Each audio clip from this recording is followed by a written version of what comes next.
प्राप्त हो गई, मैं कितना सौभाग्यशाली हूँ। मेरा वेद पढ़ना पढ़ाना सार्थक हो गया, मेरा ज्ञान अर्जन करना सार्थक हो गया। हे हरि, जिसने यह ब्रह्मांड बनाया है वह ब्रह्मांड बनाने वाला आज मेरी गोद में बैठा हुआ है, ये कितना बड़ा सौभाग्य। मैया ने कहा बाबा नामकरण। बोले मैया पहले जल हाथ में डालो।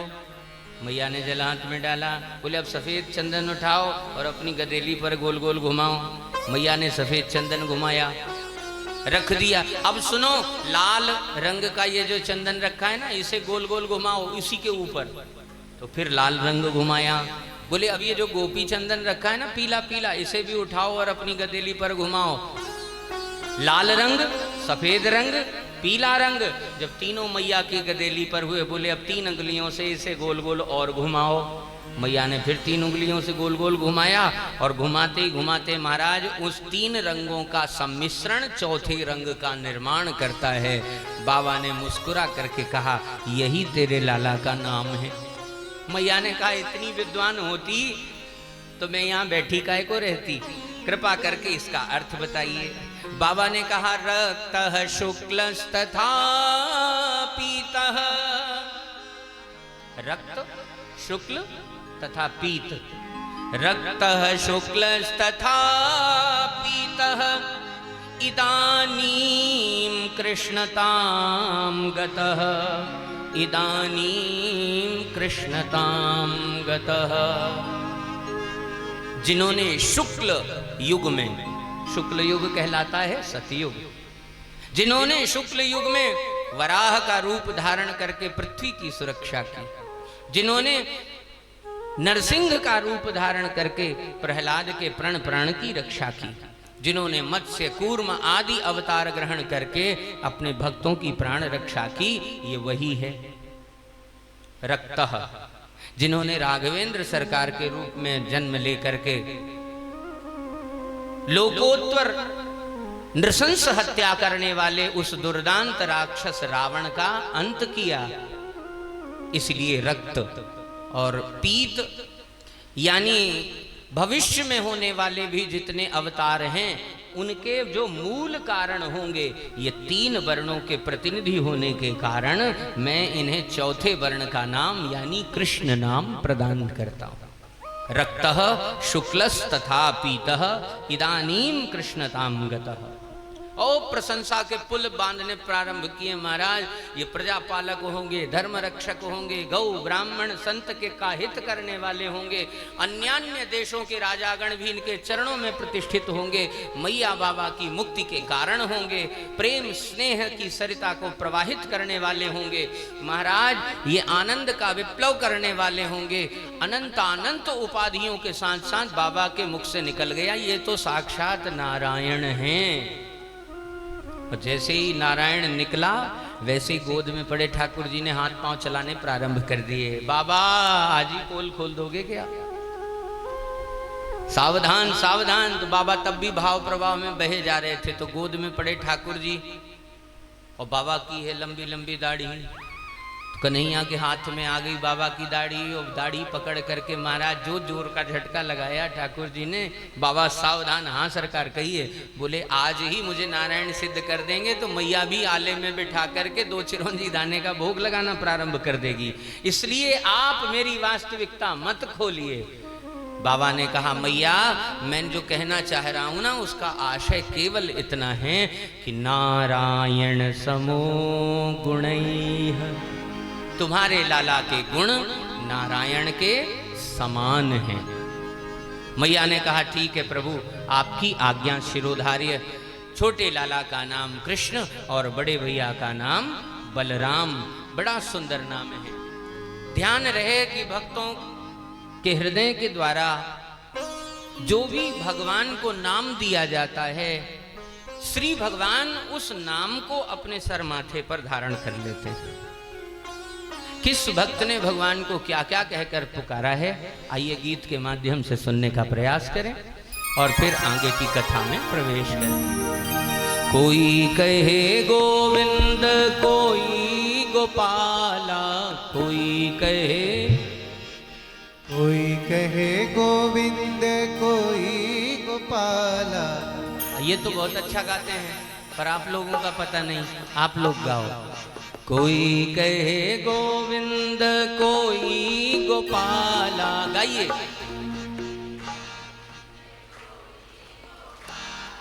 आधों की आवाज आ रही है, आधे फिर भी चना खा रहे हैं। कोई कहे गोविंद कोई गोपाला, कोई कहे, मैं तो कहूँ सांवरिया बांसुरिया वाला, मैं तो कहूँ सांवरिया बांसुरिया वाला। जय जय गोविंदा गोपाला, गोविंदा गोपाला, गोविंदा गोपाला, गोविंदा गोपाला। कोई कहे गोविंद कोई गोपाला, कोई कहे गोविंद कोई गोपाला, मैं तो कहूँ सांवरिया बांसुरिया वाला, मैं तो कहूँ सांवरिया बांसुरिया वाला, मैं तो कहूँ सांवरिया बांसुरिया वाला। मैं तो कहूँ सांवरिया बांसुरिया वाला। अब ध्यान से सुनिए। राधा ने श्याम कहा, मीरा ने गिरधर, राधे श्याम कहा, मीरा ने गिरधर, कृष्णा ने कृष्ण कहा, कुब जाने नटवर, कृष्णा ने कृष्ण कहा कुब जाने नटवर। और ग्वालिनिया हो, ग्वालिनिया तुमको कहे नंद लाला, ग्वालिनिया तुमको कहे नंद लाला।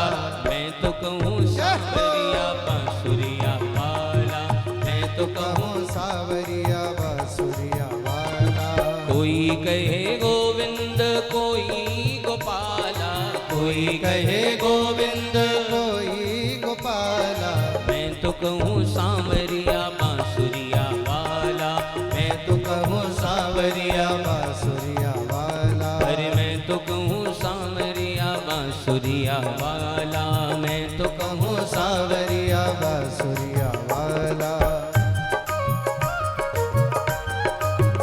बोलिए भक्तवत्सल भगवान की जय हो।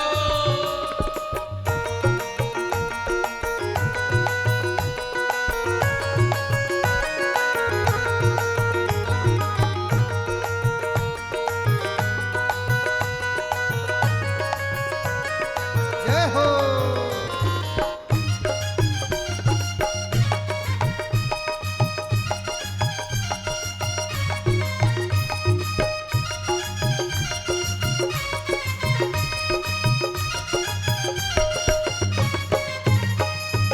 राधा ने श्याम कहा, श्याम जी के बनवारी, अच्युत युधिष्ठिर के उद्धव के माधव, अच्युत युधिष्ठिर के उद्धव के माधव, और भक्तों के भगवान संतों के केशव, भक्तों के भगवान संतों के केशव, भक्तों के भगवान संतों के केशव, भक्तों के भगवान संतों के केशव, भक्तों के भगवान संतों के केशव, भक्तों के भगवान संतों के केशव। और ग्वालिनिया तुमको कहे नंद लाला, ग्वालिनिया तुमको कहे नंद लाला। मैं तो कहूँ सांवरिया बांसुरिया वाला, मैं तो कहूँ सांवरिया बांसुरिया वाला, मैं तो कहूँ सांवरिया बांसुरिया वाला। मैं तो कहूँ सांवरिया बांसुरिया वाला। गोविंदा गोपाला, गोविंदा गोपाला, गोविंदा गोपाला, गोविंदा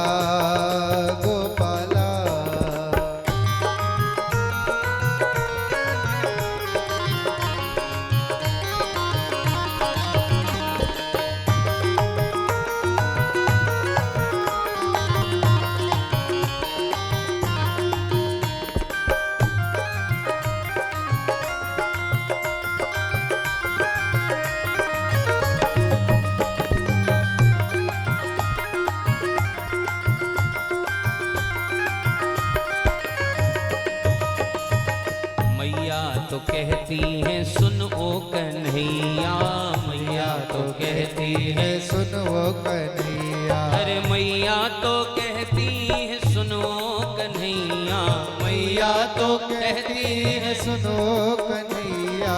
घनश्याम कहते हैं बलदाऊ भैया, घनश्याम कहते हैं बलराम भैया।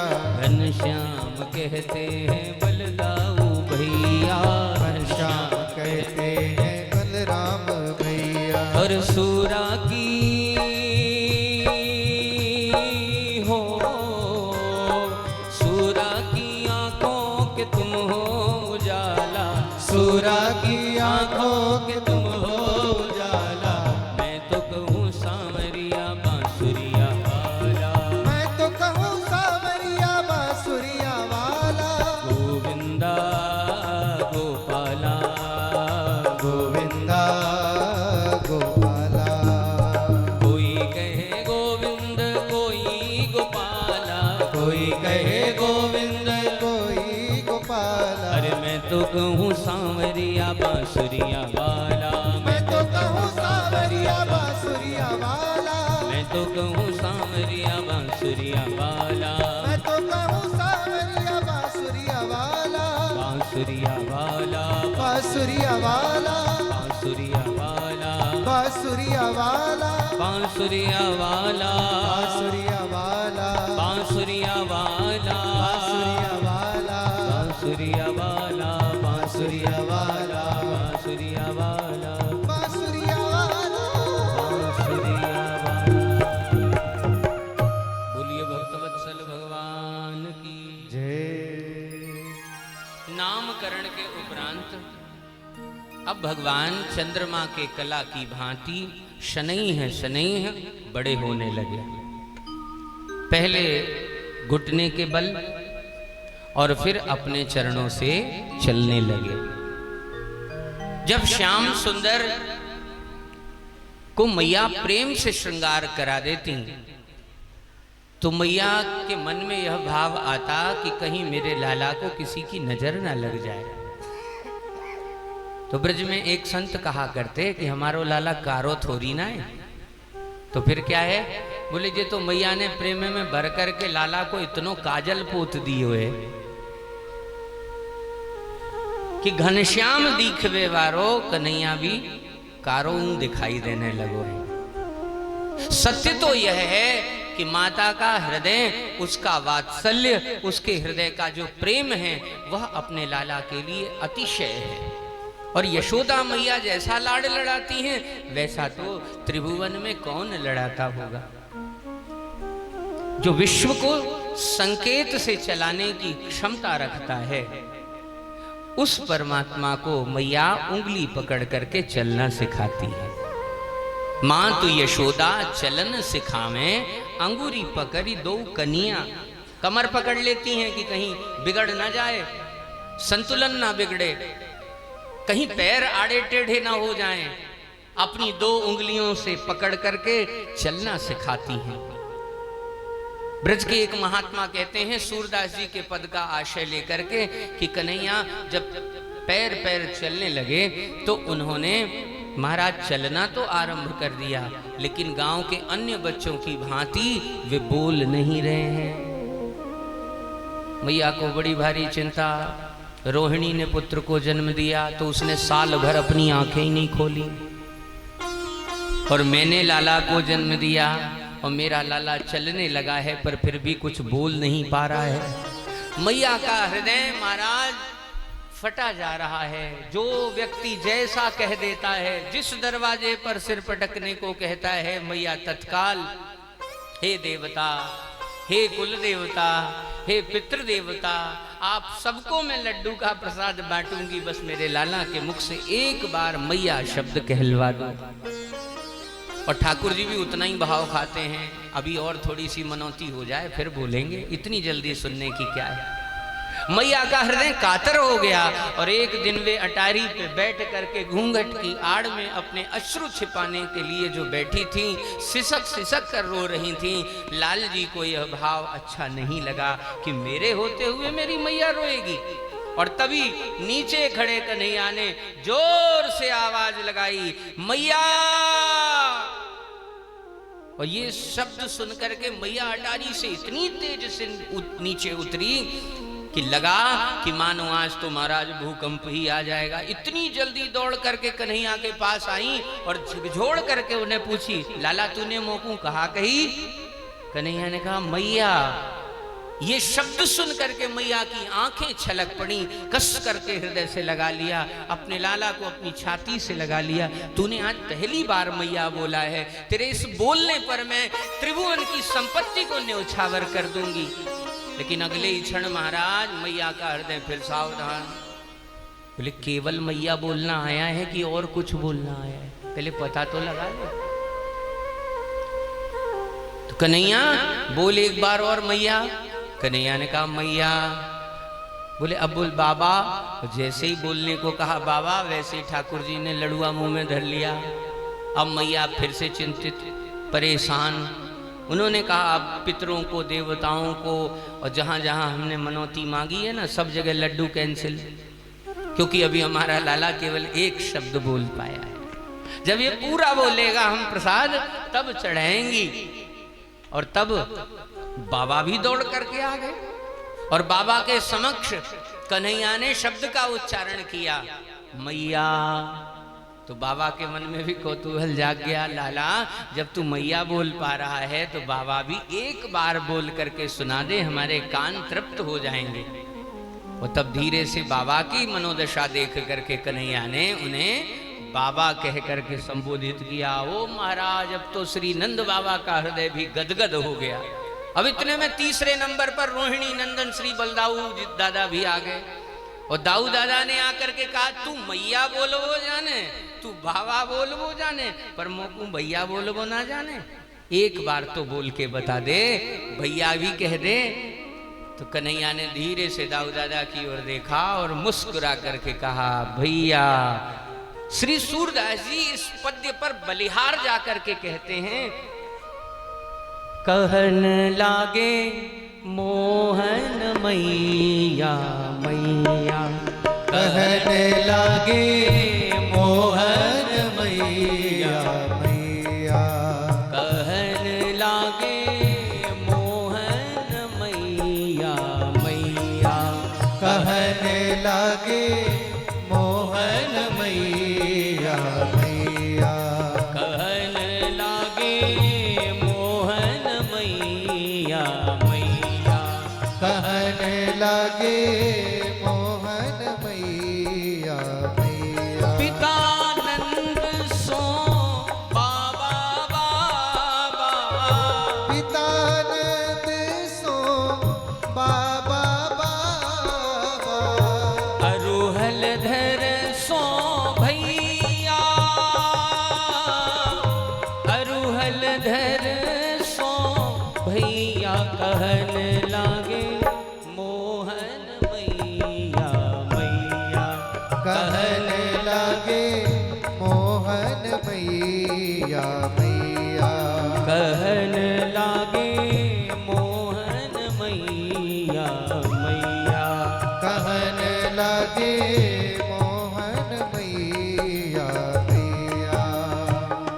मैया ने लाला के इस व्यवहार को जांचने के लिए अपने नंदालय की सबसे ऊंची चोटी पकड़ी और वहां लाला को बिठा दिया।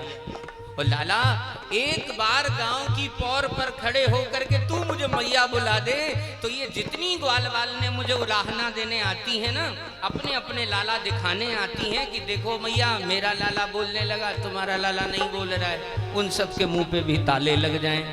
सूरदास जी कहते हैं, ऊंचे चढ़ी चढ़ी कहत यशोदा, ऊंचे चढ़ी चढ़ी कहत यशोदा, ले ले नाम कन्हैया, ले ले नाम कन्हैया, ले ले नाम कन्हैया, कहन लागे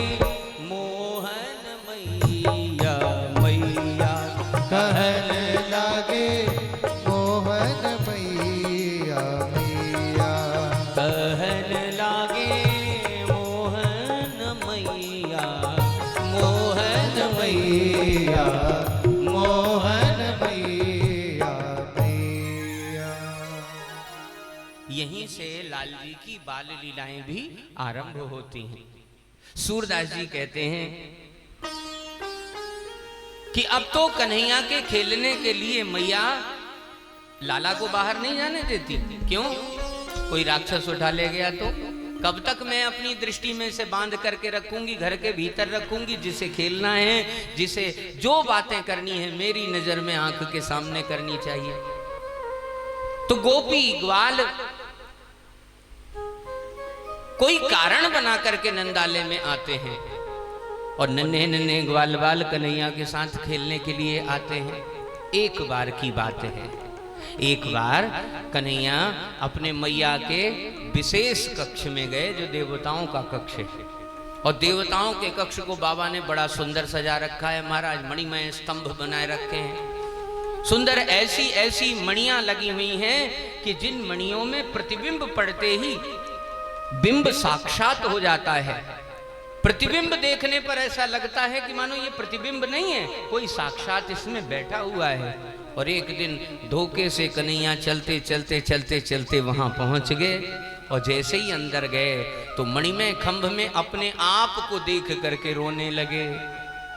बोले अब पता चला कि मैया इस कमरे से ज्यादा प्रेम क्यों करती है, क्यों यहाँ घुसी रहती है।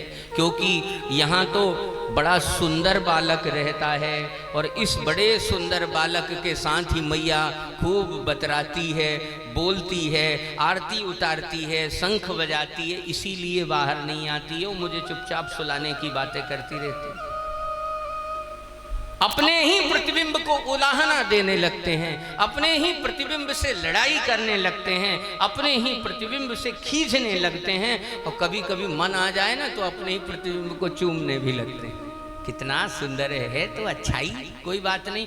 ये बात अलग है कि नकलची बहुत है, जो मैं करता हूँ वही यही करता है, कोई बात नहीं, पर है बड़ा सुंदर। श्री सूरदास जी कहते हैं कि महाराज कभी कभी तो वो स्थिति आ जाती है कि भगवान उस प्रतिबिंब को देख करके कभी अपनी पायल आगे निकाल करके छम छम पटकते हैं, तो प्रतिबिंब भी पायल निकाल के छम छम पटकता है। ठाकुर जी कभी हाथ उठा करके नृत्य करना चाहते हैं तो वो भी नृत्य करना चाहता है। बोले ये कमरा बड़ा जोरदार मिल गया है जहां महाराज अकेला व्यक्ति कोई नहीं रह सकता, यहाँ तो दो हैं और बड़ा आनंद है। और अकेले घुसे हुए कमरे से जब कन्हैया की नन्ही नन्ही पाजेब के स्वर मैया के कान में पहुंचे तो मैया को लगा कहीं ऐसा ना करे मेरा लाला कि देवता को ही ले जाके गटक ले। छोटे से शालिग्राम भगवान तो रसगुल्ला समझ के कहीं भीतर ना धर ले। दौड़ करके गई तो उस समय श्याम सुंदर प्रेम और भाव में बंद करके उस प्रतिबिंब के साथ मिल करके नृत्य कर रहे थे। श्री सूरदास जी कहते हैं मणिखंभन प्रतिबिंब बिलोकत, मणिखंभन प्रतिबिंब बिलोकत, नाचत कुंवर कन्हैया, नाचत कुंवर कन्हैया, कहने लागे मोहन मैया मैया, कहने लागे मोहन मैया मैया। और जैसे ही नंद बाबा और माँ यशोदा उस कक्ष में आए और लाला को नृत्य करते देखा ना, तो बाबा और मैया को देख करके लाला ने मैया शब्द का उच्चारण करके मैया का आंचल भींच लिया। सूरदास प्रभु तुम्हारे दरस को, सूरदास प्रभु तुम्हारे दरस को, सूरदास प्रभु तुम्हारे दरस को, सूरदास प्रभु तुम्हारे दरस को, चरणन की बलि जैया,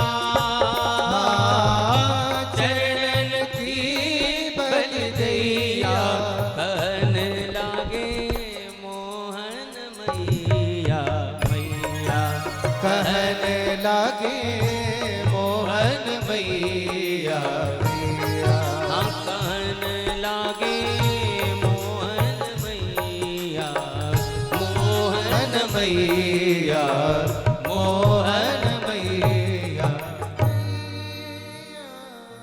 अनंत अनंत बाल लीलाओं के भाव हैं, न जाने कितने भाव हैं कि वक्ता का जीवन समाप्त हो जाए किंतु ये बाल लीलाओं के भाव समाप्त ना हो। पुराणकार कहते हैं अब हमारे नंद नंदन श्याम सुंदर दौड़ भाग करके चलने लगे हैं और इन्होंने अपनी एक मंडली बनाई। मंडली में यह निश्चय हुआ कि कल से हम ये पारंपरिक खेल नहीं खेलेंगे, अब हम कोई नया खेल खेलेंगे। मित्रों ने कहा कौन सा खेल? बोले आज के बाद हम सब चोरी चोरी का खेल खेलेंगे। काहे की चोरी? बोले अपने घर की वस्तु को उठा लेना, वैसे तो कोई चोरी होती नहीं है, तो सारा ब्रज ही हमारा है, तो ब्रज में जो कुछ भी है वह सब हमारा है, और अगर हम अपनी वस्तु ग्रहण करते हैं तो वो हमारी चोरी नहीं कहलाएगी। फिर भी बोले आज की रात सबके लिए एक प्रतियोगिता है, अपने अपने घरों में जाओ, जिसकी जो मर्जी वो उठा करके ले आओ, कल जिसकी सबसे बढ़िया चोरी होगी उसे ही अध्यक्ष बनाया जाएगा।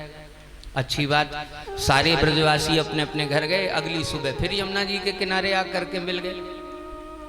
प्रेम में भर करके सब ब्रजवासियों ने अपनी अपनी कथा सुनानी प्रारंभ की। लाला मैंने लड्डू चुराए हैं। कैसे हैं? बोले बहुत ही मीठे हैं। ला आधा तू खा ले, आधा हम खा लेते हैं। चोरी के पदार्थ का स्वाद ही कुछ और है। ओ महाराज। दूसरे से पूछा तूने क्या चुराया? बोले मैया जिस लठ से रोज पिटाई करती थी ना, वो लठ ही चुरा के ले आया मैं, आज से झमेला ही समाप्त। बोले तूने क्या चुराया? बोले मुझे कुछ खास मिला नहीं, तो मैंने एक छोटा सा कपड़ा चुराया है, उसी कपड़े की गेंद बना करके हम सब खेलेंगे। बोले बहुत बढ़िया, तू मेरा प्रधानमंत्री, इधर आ जा, बगल में आ जा, बैठ जा। निकट बुलाया। सब मित्रों ने कहा हमने तो अपनी सुना दी, लेकिन कन्हैया तूने अपनी नहीं सुनाई, तूने क्या चुराया?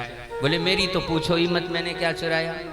मैया बाबा सुबह सुबह जब अपने अपने कार्य में अंदर चले गए, तब मैं जानबूझ करके जिस कमरे में माखन मिश्री भरा पड़ा हुआ है उसी कमरे के अंदर चला गया। अंदर जाके एक बढ़िया माखन की मटकी उतारी, नीचे रखी, दोनों हाथ भींच करके देख गपागप माखन खाने लगा।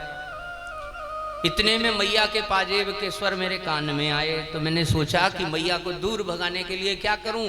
मैंने युक्ति निकाली और मैंने बिल्ली की आवाज निकाली। मैंने तुरंत स्वर प्रकट किया, म्याऊं। और जैसे ही म्याऊं शब्द कहा तो जो पाजेब धीमी हो जानी चाहिए थी वो और तेज हो गई। मैया दौड़ती छम छम छम छम छम करती हुई उसी कमरे में आदम की, और देखा उसने कि इस समय मेरे दोनों हाथ मटकी में डूबे हुए हैं, मुंह में माखन लगा हुआ है। एक सखा कहता है फिर क्या हुआ कन्हैया? तब तो तेरी खूब धुनाई हुई होगी। कन्हैया ने कहा चोर वही है जो पकड़ा जाने के बाद भी स्वीकार न करे। मैंने भी वही किया। मैया ने मुझे रंगे हाथों पकड़ लिया, तो मैंने मैया के सामने रोनी सी शकल बनाई, और रोनी सी शकल बना करके मैं मैया को टक टक टक टक टकी लगा कर देखने लगा। मैया ने कहा क्या हुआ कन्हैया? बोले मैया मातः कंकण पद्मराग महसाम पाणिर्ममा तप्यते तेनायं नवनीत भाण्ड विवरैर्विन्यस्य निर्यापितम्। मेरी मैया तू तो थी नहीं सुबह सुबह, और तूने लाड़ में आकर के ये जो पद्मराग का कंगन मुझे पहना रखा है ना, ये पद्मराग के कंगन पर जैसे ही सूर्य की किरण पड़ती है वैसे ही ये कंगन दहकने लगता है, जलने लगता है। अब मैया तू तो थी नहीं, तूने ही सिखा रखा है कि लाला कहीं पर जलन हो तो तुरंत माखन लगा लेना, तो मैं अकेले समझाए बिना इसी कक्ष में आ गया। हाथ जल रहा था, क्या करता मैया? मैंने दोनों हाथ मटकी में डाल लिए और शांत कर ली ताप। मैया ने कहा मान लिया कि तूने ताप शांत किए, लेकिन मेरे प्यारे लाला तेरे मुख पे माखन कैसे लगा हुआ है? कन्हैया ने कहा मैया इसकी भी एक कथा है। दूहू हाथन मटकी में डारो, याते में एक कीड़ा कारो, और मेरी नाक में आए खुजारो। अब तू ही बता मैया मैं क्या करता। एक काले रंग का कीड़ा आया और मेरी नाक में जोर जोर से खुजली करने लगा। दोनों हाथ मटकी में भिड़े पड़े हैं। मैंने एक हाथ निकाला और उस कीड़े को भगा दिया। मैंने माखन नहीं खाया। मित्रों ने कहा कन्हैया तू तो हमारा सबसे बुद्धिमान महापुरुष है, इसलिए हमारी चोर मंडली का अध्यक्ष बनने लायक भी तू ही है। और तब अपनी मंडली का निर्माण करके श्री भगवान से प्रेमियों के घर जाने लगे, जो भगवान के प्रति अपने हृदय के दिव्य भवन में भावों के दिव्य माखन की तैयारी किया करते थे। ये कोई सामान्य माखन नहीं है कि बिलोने से तैयार किया, निकाला और रख दिया और ठाकुर जी आए और भोग लगाए और पा गए। नहीं जी, ये माखन वो है जो रसिक जन, भावुक जन, प्रेमी जन अपने भाव के द्वारा अपने हृदय के भवन में किसी एक एकांत कोने में छिपा करके जिसे रखते हैं, जिसे विश्व का कोई भी व्यक्ति नहीं जांच सकता, भगवान उस कोने में घुस करके और ये माखन चुरा करके ग्रहण करते हैं, उसके भाव को ग्रहण करते हैं। कथा के अनुसार गोपांगनाओं के घर घर भगवान जाते हैं और श्री सुखदेव भगवान गायन करते हैं। वत्सान मुंचति क्वचित समये क्रोश संजात हासः, क्रोश संजात हासः। वत्सान मुंचति क्वचित असमये, समय नहीं है बछड़ा खोलने का, पर भगवान किसी के घर में घुस के बछड़ा खोल देते हैं और बछड़ा दूध पी लेता है। दूध पीते हुए उस बछड़े को बांधने के लिए गोपांगनाएं दौड़ती हैं। ये कहने के लिए एक सूत्र है कि वत्सान मुंचति क्वचित।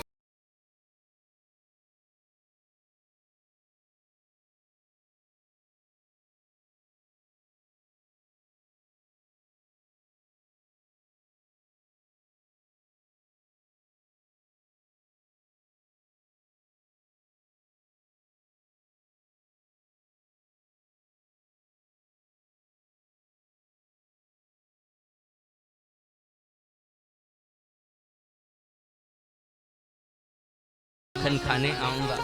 इधर अपनी बाल मंडली को लेकर के कन्हैया उस गोपी के घर प्रातः काल ही पहुंच गए। और गोपी भी सामान्य नहीं थी, बड़ी चतुरा थी। अपने घर के आंगन में घाघरा पसार करके महाराज चावल की बोरी लेकर के और सूप लेकर के बैठी है, चावल को स्वच्छ कर रही। आओ आओ गोविंद, आओ आओ कन्हैया, पधारो पधारो, ढूंढ करके खा लो जहां भी रखा हो माखन। कन्हैया ने कहा इतनी प्रसन्नता से कह रही है, पक्की तैयारी करके बैठी होगी कुछ ना कुछ। अंदर गए, ढूंढना आरंभ किया। घर भी छोटा नहीं था। ढूंढते ढूंढते दोपहर हो गई। महाराज माखन तो दूर, माखन की सुगंध भी नहीं मिली।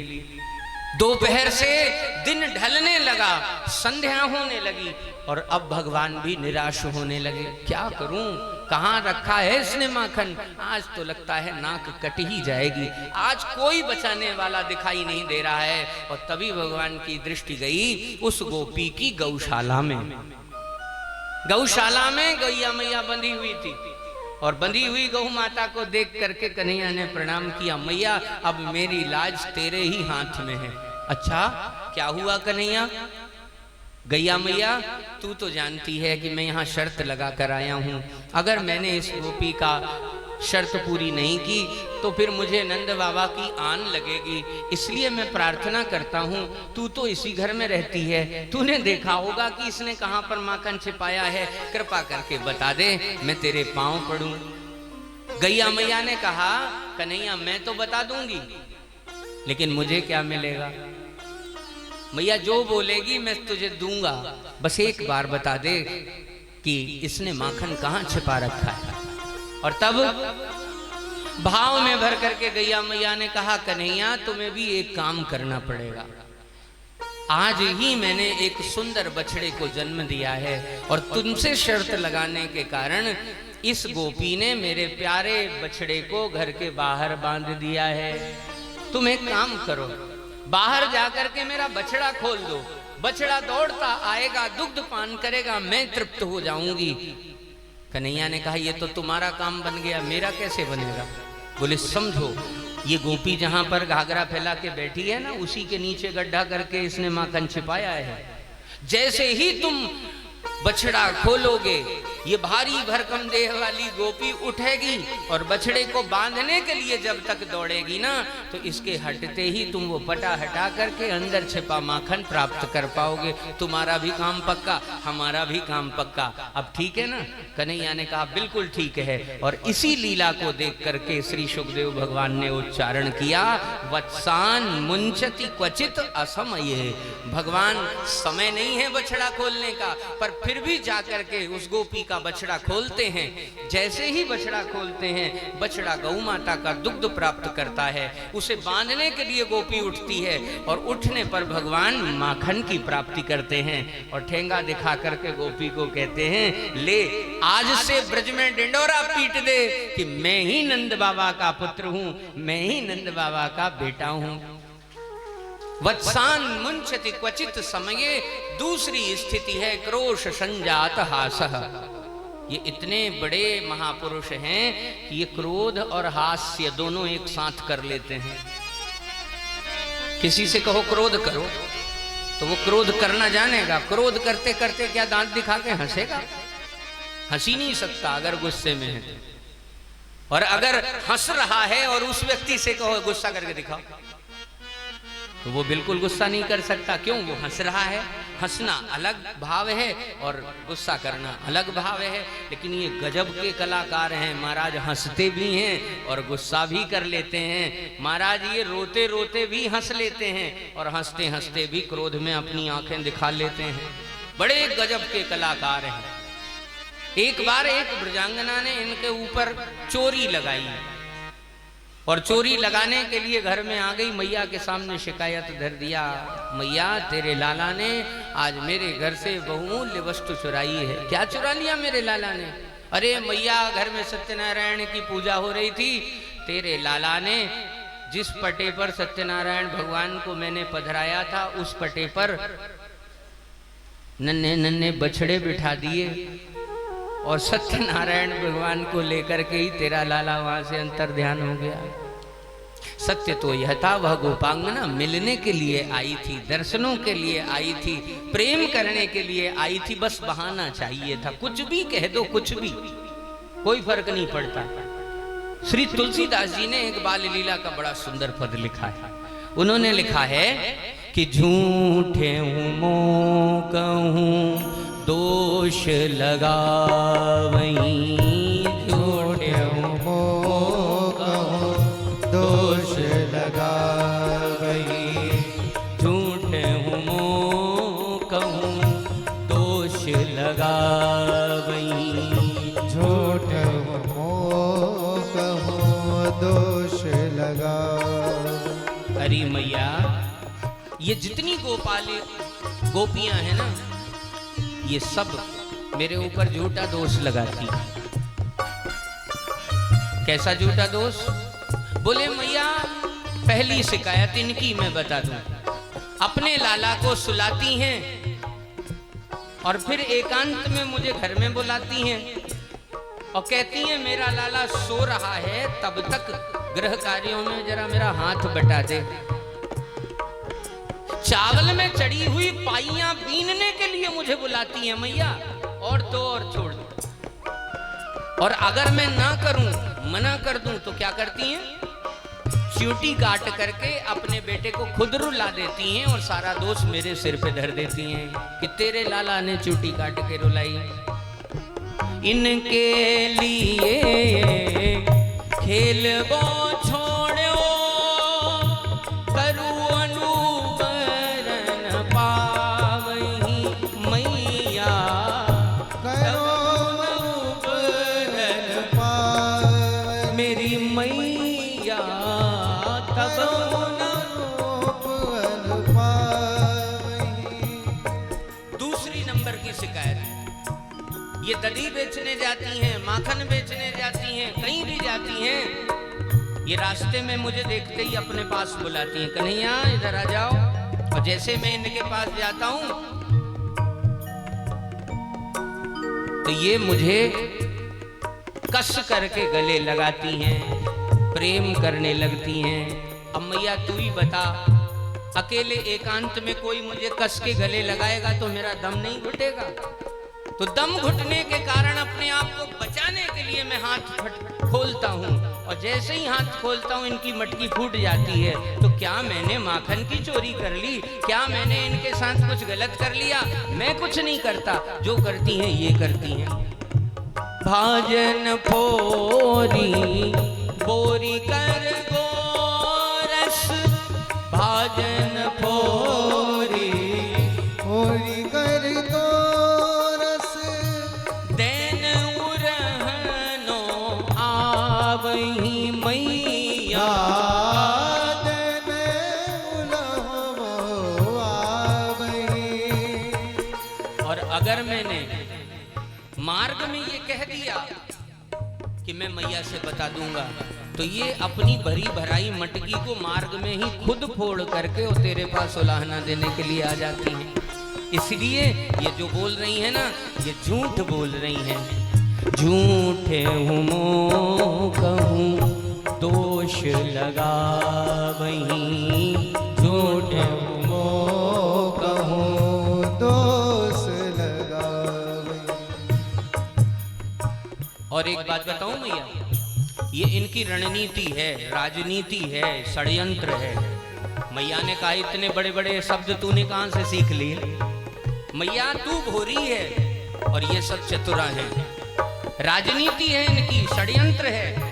क्या षड्यंत्र है? बोले तुझे पता है इन्होंने पूरे 84 कोस ब्रज में मुझे किस नाम से बदनाम कर रखा है? नहीं पता लाला? अब ये क्रोध का भाव है। इन्होंने मुझे चोर चोर चोर कह करके बदनाम कर रखा है। तो लाला ये षड्यंत्र कैसे हो गया? कन्हैया कहते अब मैया तू ही बता, जब 84 कोस के ब्रज गोपाल मुझे चोर सुनेंगे तो क्या कोई अपनी बेटी ब्याहेगा मेरे साथ? मेरा विवाह नहीं होगा, मेरे बाल गोपाल नहीं होंगे, तेरे नाती पोते नहीं होंगे, तो तेरे घर में नाती पोते ना खेलें, मेरा विवाह ना हो। ये षड्यंत्र ही तो है, और क्या है?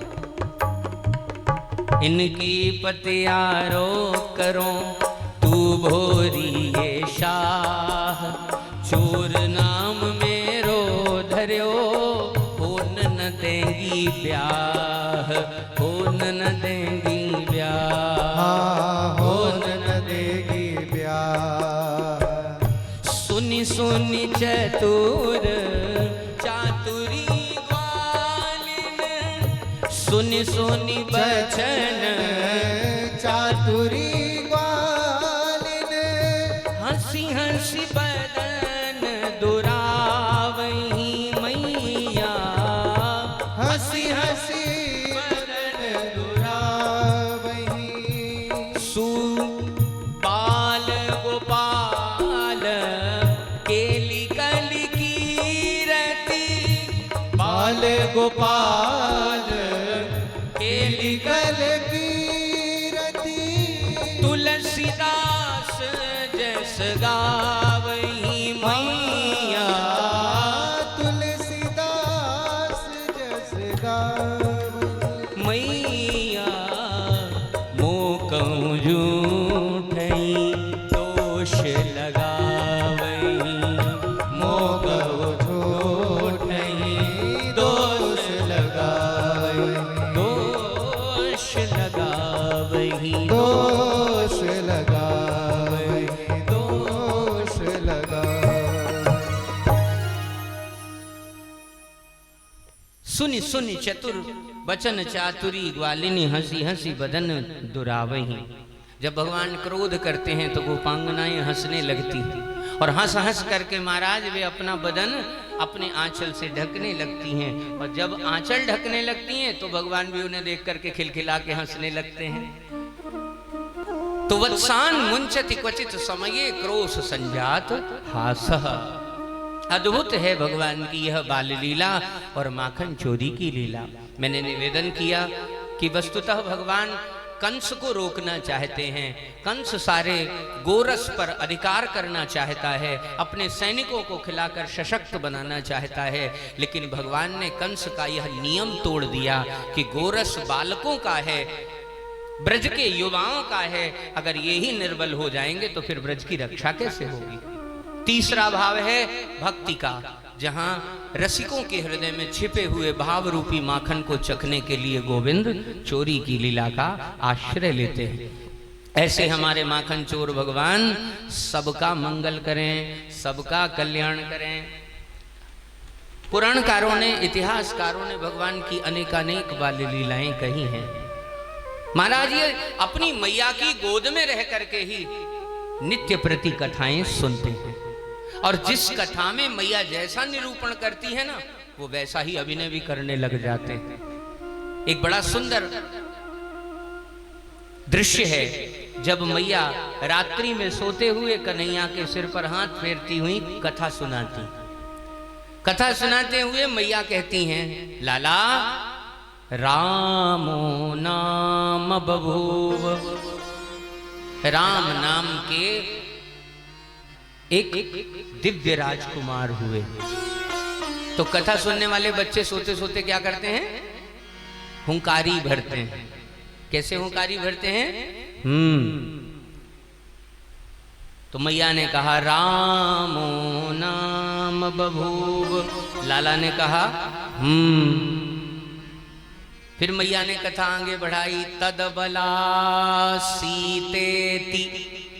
उनकी पत्नी का नाम सीता है। लाला ने कहा मैया ने फिर कथा आगे बढ़ाई, तौ पितुर्वाचा। वो दोनों पिता की आज्ञा मानकर पंचवटी तटे विहरतः, पंचवटी के तट पर विहार कर रहे थे कि तामाधर द्रावण। तामाद यानी सीता जी को रावण ने हरण कर लिया। अब महाराज यहाँ तक की कथा भगवान ने सुनी और गोदी में सो रहे थे, अच्छे से हुंकारी भी भर रहे थे। मैया ने ज्यों सीता हरण की बात कही, आवेश में माँ की गोद से नीचे उतर पड़े और ललकार करके आवाज लगाने लगे, सौमित्रे क्व धनु। लक्ष्मण कुमार मेरा धनुष कहाँ है, ले आओ ले आओ ले आओ। मैया तो थरथर कांपने लगी, अरे राम राम, आज के बाद कान पकड़ती हूँ, कभी से कथा नहीं सुनाऊंगी, सुनाने पर ये हाल होता है। देखो ये तो स्वयं को ही राम जी मान बैठा। सौमित्रे क्व धनु। ग्रंथकार कहते हैं, इति व्यग्र गिरा पातु माम।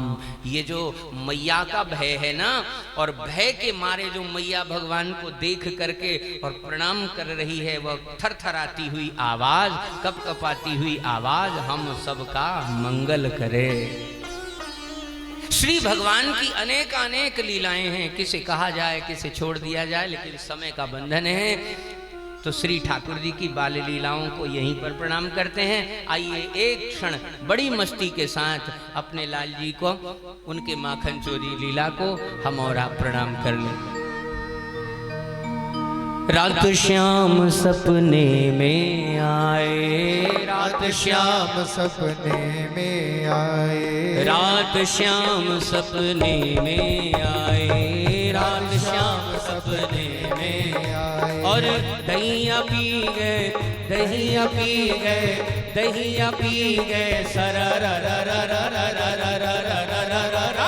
रात श्याम सपने में आए, रात श्याम सपने में आए, रात श्याम सपने में आए, रात श्याम सपने में आए। दहिया पी गए, दहिया पी गए, दहिया पी गए, रात श्याम सपने में आए, रात श्याम सपने में आए। बोलो माखन चोर भगवान की जय हो।